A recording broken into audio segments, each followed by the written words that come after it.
Assalamualaikum warahmatullahi wabarakatuh dan salam sejahtera diucapkan kepada panel penemuduga. Terima kasih kerana sudi menemuduga saya pada hari ini.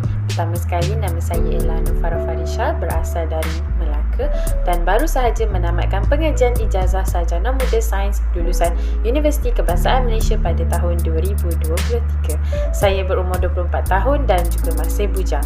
Saya juga mempunyai pengalaman bekerja secara sambilan sebelum ini dalam bidang perhotelan bahagian food and beverages, juruwang di sebuah kedai sejuk beku dan sales promoter di sebuah kedai kasut.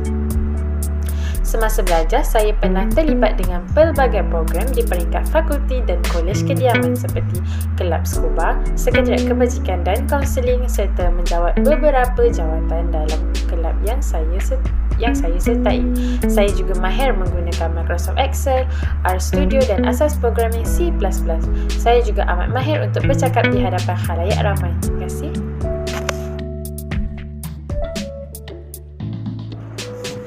Antara perkara yang boleh saya lihat dalam diri saya pada 5 tahun akan datang ialah saya akan menjadi sebagai salah seorang pegawai hal ehwal pelanggan yang mahir dan memberi sumbangan yang besar kepada syarikat ini.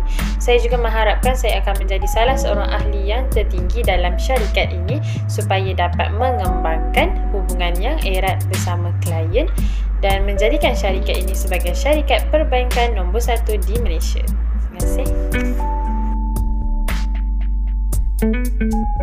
Saya merupakan seorang yang menikmati masa dalam segala urusan kerana bagi saya masa itu emas. Saya juga seorang yang rasional dalam membuat keputusan terutamanya dalam keadaan yang memerlukan pemikiran kritikal. Saya juga mempunyai sifat kepimpinan yang tinggi dan boleh mengetuai satu kumpulan yang besar. Saya juga amat mudah berinteraksi dengan sesiapa sahaja walaupun baru sahaja kenal. Antara kelemahan diri saya ialah saya merupakan seorang yang perfectionist dan mungkin akan menyebabkan kebanyakan kerja menjadi sukar.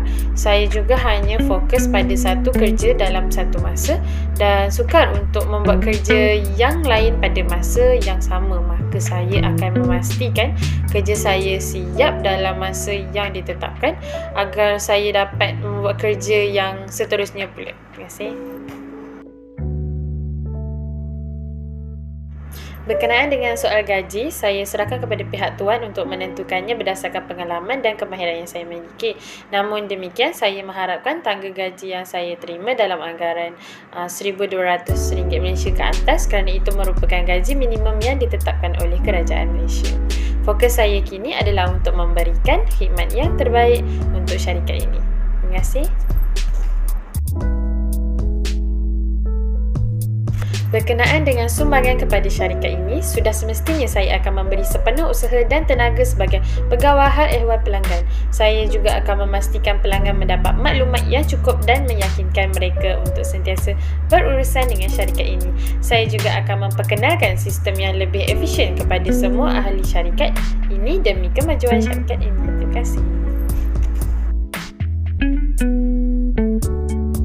Saya bersetuju dengan pendapat tersebut kerana pengalaman bekerja amat penting untuk memastikan pekerja mahir dan cekap dengan bidang kerja yang mereka pilih. Hal ini juga boleh mengelakkan kecuaian dan kesilapan semasa bekerja.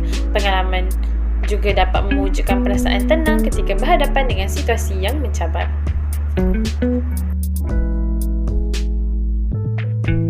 Graduan wajar memilih pekerjaan yang bukan bidang kemahiran mereka kerana peluang pekerjaan pada hari ini tidak sebanyak seperti tahun-tahun yang lepas.